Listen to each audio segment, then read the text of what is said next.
കൊല്ലം കൊട്ടാരക്കരയിൽ യുവാക്കളുടെ ബൈക്ക് അഭ്യാസ പ്രകടനത്തിനിടെ അപകടം. അമിത വേഗതയിൽ ഓടിച്ച ബൈക്കിലിരുന്ന് യുവാക്കൾ സെൽഫി എടുക്കാനുള്ള ശ്രമത്തിനിടയിലാണ് അപകടമുണ്ടായത്.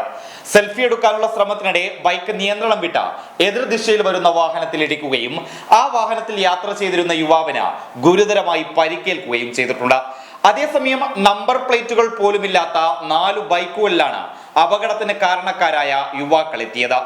100 കിലോമീറ്ററിലേറെ വേഗത്തിൽ പാഞ്ഞ ബൈക്കിലിരുന്ന് സെൽഫി എടുക്കാനുള്ള യുവാവിന്റെ ശ്രമമാണ് അപകടത്തിൽ കലാശിച്ചത്. സെൽഫി എടുക്കാൻ ശ്രമിച്ച ബൈക്കുകാരന്റെ വാഹനം നിയന്ത്രണം വിട്ട എതിർദിശയിൽ വന്ന MBA വിദ്യാർത്ഥി അശ്വന്ത് കൃഷ്ണന്റെ ബുള്ളറ്റിൽ ഇടിക്കുകയായിരുന്നു. ഗുരുതരമായി പരിക്കേറ്റ അശ്വന്തിനെ തിരുവനന്തപുരത്തെ സ്വകാര്യ ആശുപത്രിയിലേക്ക് മാറ്റിയിട്ടുണ്ട്. നമ്പർ പ്ലേറ്റ് പോലുമില്ലാതെയാണ് 4 യുവാക്കൾ ന്യൂജൻ ബൈക്കുകളിൽ തിരുവനന്തപുരം ഭാഗത്ത് നിന്ന് പത്തനംതിട്ട ഭാഗത്തേക്ക് യാത്ര ചെയ്തത്. ഒരു ബൈക്ക് അപകടത്തിൽപ്പെട്ടതോടെ മറ്റു 3 പേരും ബൈക്കുമായി സംഭവ സ്ഥലത്ത് നിന്ന് മുങ്ങുകയായിരുന്നു. അതേസമയം സമീപത്ത് ഒളിപ്പിച്ച നിലയിൽ ഒരു ബൈക്ക് പോലീസ് കണ്ടെത്തിയിട്ടുണ്ട്. മറ്റു ബൈക്കുകൾക്കായി പോലീസ് അന്വേഷണം തുടരുകയാണ്. അതേസമയം അമിത വേഗതയിൽ സഞ്ചരിച്ചിരുന്ന ഈ യുവാക്കൾ ആയൂരിൽ വെച്ച് പോലീസിനെ കണ്ണു വെട്ടിച്ചുകൊണ്ടാണ് വന്നത്. പോലീസിനെ വെട്ടിച്ച് കടന്നതിന് പിന്നാലെയാണ് ഇത്തരത്തിലൊരു അപകടമുണ്ടായത്. പത്തനംതിട്ട സ്വദേശികളാണ് ബൈക്ക് അഭ്യാസത്തിൽ എത്തിയത് എന്നാണ് നിഗമനം. ഇവരെ കണ്ടെത്താൻ പോലീസ് അന്വേഷണം ഊർജിതമാക്കിയിട്ടുണ്ട്. അതേസമയം ഇത്തരത്തിലുള്ള ബൈക്കിലുള്ള അഭ്യാസത്തിനെതിരെ കേരള പോലീസ് ശക്തമായ നടപടികളാണ് സ്വീകരിച്ചു വരുന്നത്. നടപടികൾ സ്വീകരിക്കുന്നു എന്ന് മാത്രമല്ല, കേരള പോലീസ് സമൂഹ മാധ്യമത്തിലും പുറത്തുമായി ഇതിനെതിരെ ബോധവൽക്കരണവും നടത്താറുണ്ട്.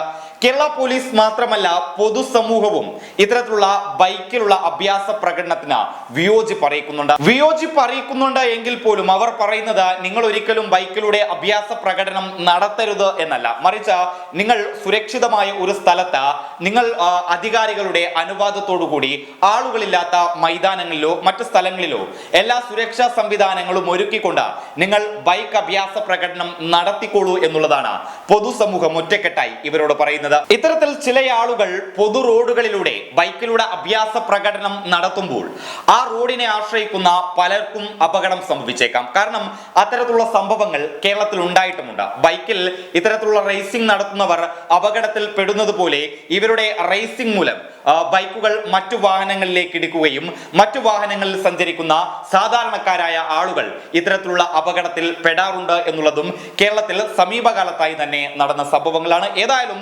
അതുപോലെ തന്നെ ഒരു സംഭവമാണ് ഇപ്പോൾ കൊട്ടാരക്കരയിലും നടന്നിരിക്കുന്നത്. കൊട്ടാരക്കരയിൽ ഈ ബൈക്ക് അഭ്യാസത്തിനിടെ ഒരു യുവാവ് സെൽഫി എടുക്കാൻ ശ്രമിക്കുന്നു. ഈ സെൽഫി എടുക്കാൻ ശ്രമിക്കുന്നതിനിടയിൽ അദ്ദേഹത്തിന്റെ ബൈക്ക് നിയന്ത്രണം വിടുന്നു. ആ നിയന്ത്രണം വിട്ട ബൈക്ക് മറ്റൊരു ബുള്ളറ്റുമായി ഇടിക്കുന്നു. ആ ബുള്ളറ്റിൽ യാത്ര ചെയ്തിരുന്ന അശ്വന്ത് എന്ന വിദ്യാർത്ഥിക്ക് ഗുരുതരമായി പരിക്ക് പറ്റുന്നു. ഏതായാലും സംഭവത്തിൽ പോലീസ് അന്വേഷണം ഊർജിതമാക്കിയിട്ടുണ്ട്. ഈ വാഹനങ്ങൾക്കൊന്നും, ഈ അഭ്യാസ പ്രകടനം നടത്തിയ വാഹനങ്ങൾക്കൊന്നും നമ്പർ പ്ലേറ്റുകൾ ഉണ്ടായിരുന്നില്ല എന്നുള്ള കാര്യം പോലീസിനെ അല്പം കുഴയ്ക്കുന്നുണ്ട്. ഏതായാലും സമീപത്തെ CCTV ദൃശ്യങ്ങൾ പരിശോധിച്ചുകൊണ്ട് പോലീസ് അന്വേഷണം ഊർജിതമാക്കുകയാണ്. News desk public Kerala.